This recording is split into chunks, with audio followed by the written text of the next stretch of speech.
Are you thinking about renting or buying your next home? Today, we're going to talk about what is the smarter choice of the two.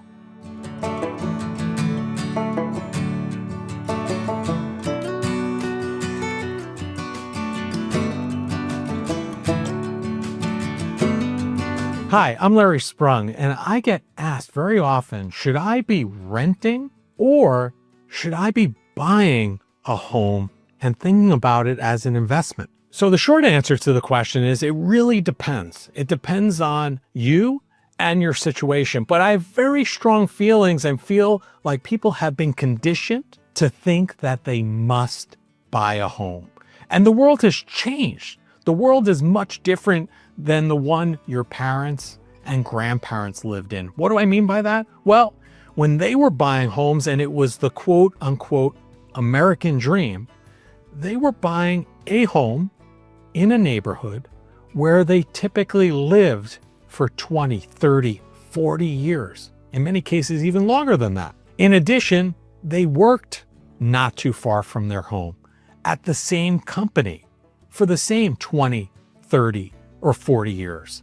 So it really made a lot of sense to be part of that community where they lived and worked and owning a home in that vicinity.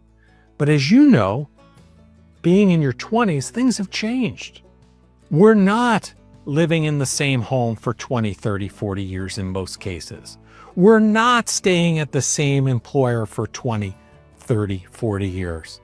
So in those cases, many times, renting can and may make a lot more sense than buying.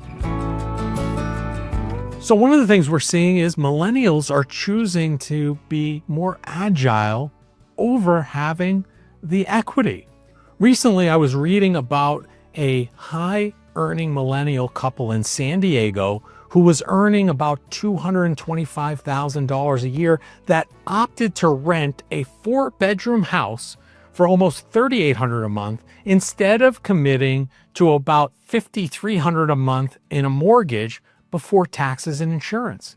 And really what it allowed them to do, renting, allowed them to preserve their quality of life and having financial flexibility for vacation, kids, activities, and even planning for a third child in their case. Clearly, renting for them was a more joyful path than buying. So when looking at this question of renting versus buying, you really have to level the playing field and see what the true monthly price tag is in 2025. And according to Bankrate, across the 50 largest US metro areas, the average monthly mortgage payment plus taxes and insurance is 38% higher than average rent, making buying significantly more expensive. And you also have to take into account, what additional expenses are you going to have?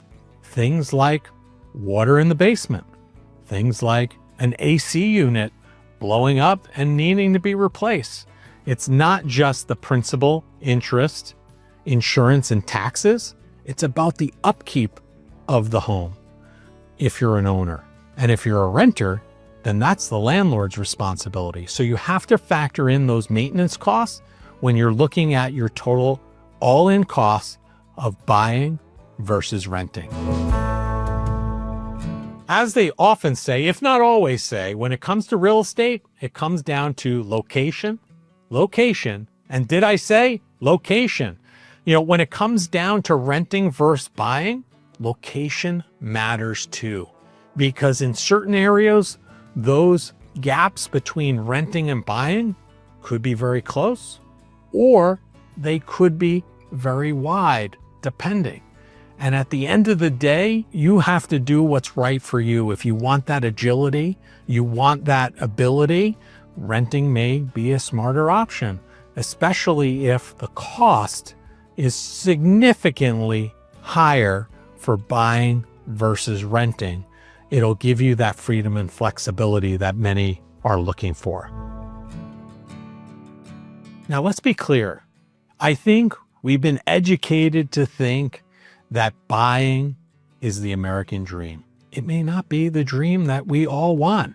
Renting, it's not a failure. It represents freedom. It represents flexibility. And millennials today rent not because they can't buy, because many of them can, but because they're choosing moments of joy over being potentially house poor. I'm Larry Sprung from Millennial Financial, where we aim to bring joy to your money journey. If you have more questions, we'd love to hear from you. Visit our website at millenfinancial.com.